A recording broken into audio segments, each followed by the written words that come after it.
வணக்கம் நண்பர்களே. இங்கே இந்த இந்த வீடியோவை பார்க்குறவங்க எனக்கு கொஞ்சம் உதவி செய்யுங்க. காலம்பூரா நாங்கள் இந்த இந்த தாமானில் தான் இருக்கிறோம். தெரியுங்களா? தாமானில் இருக்கிறோம். நான் ஒரு 30 வருஷமாக இருக்கிறேன்.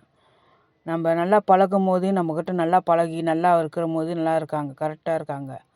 ஆனால் அவங்க அவங்க அவங்க நமக்கு பகை ஆயிட்டாங்கன்னு வச்சுக்கோங்களேன். ஏதோ ஒரு விஷயத்தில் பகையாயிடுச்சுன்னா நம்மளை எவ்வளோ கேவலப்படுத்த முடியுமோ, எவ்வளோ கேவலப்படுத்த முடியுமோ எல்லாத்துக்கிட்டையும் சொல்லி கேவலப்படுத்துறது. எங்கே போனாலும் யார் பார்த்தாலும் நம்மளை ஒரு ஆம்பளைங்க அவங்க கூட பழகிறவங்க எல்லாமே நம்மளை பார்த்தா என்னமோ கேவலமாக பார்க்குற மாதிரி ஒரு பார்வை பார்க்குறது. அப்படியே தெரிஞ்சிடும் இவங்க என்னமோ நம்மளை பற்றி கேவலமாக பேசியிருக்காங்கன்ட்டு.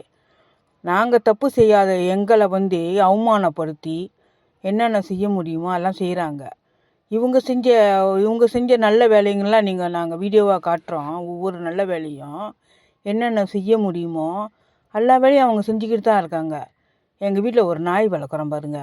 அந்த நாயை ஒரு நாள் நிம்மதியாக கூட இருக்காது. அதை நோண்டிக்கிட்டு ராத்திரியில் பகல்லையும் நோண்டிக்கிட்டு இருக்கிற வேலை தான் அதுங்களுக்கு.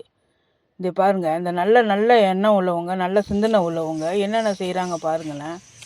நம்மள ஏன் ஒரு நாள் கூட நிம்மதியாக ஏன் விட மாட்டுறாங்கன்னு பாருங்கள். நிம்மதியாக இருக்க விட மாட்டுறாங்க. நாங்கள் என்ன பாவம் பண்ணோம்? நாங்கள் பாட்டுன்னு எங்கள் வீட்டில் நாங்கள் 3 பேர் தான் இருக்கிறோம். நாங்கள் 3 பேரும் நிம்மதியாக இருக்கணும்னு, சந்தோஷமாக இருக்கணும்னு சொல்லி தான் நாங்கள் நினச்சிக்கிட்டு இருக்கோம். ஆனால் ஒரு நாள் நிம்மதி இல்லை. எங்களுக்கு என்ன செய்கிறதுன்னு தெரியல. இந்த ஒவ்வொரு வீடியோவும் பாருங்களேன். ஒரு நாள் அன்றைக்கி எங்கள் வீட்டுக்காரர் போயிட்டு பாலாயில் போலீஸில் ரிப்போர்ட் பண்ணுறேன்னு சொன்னார்.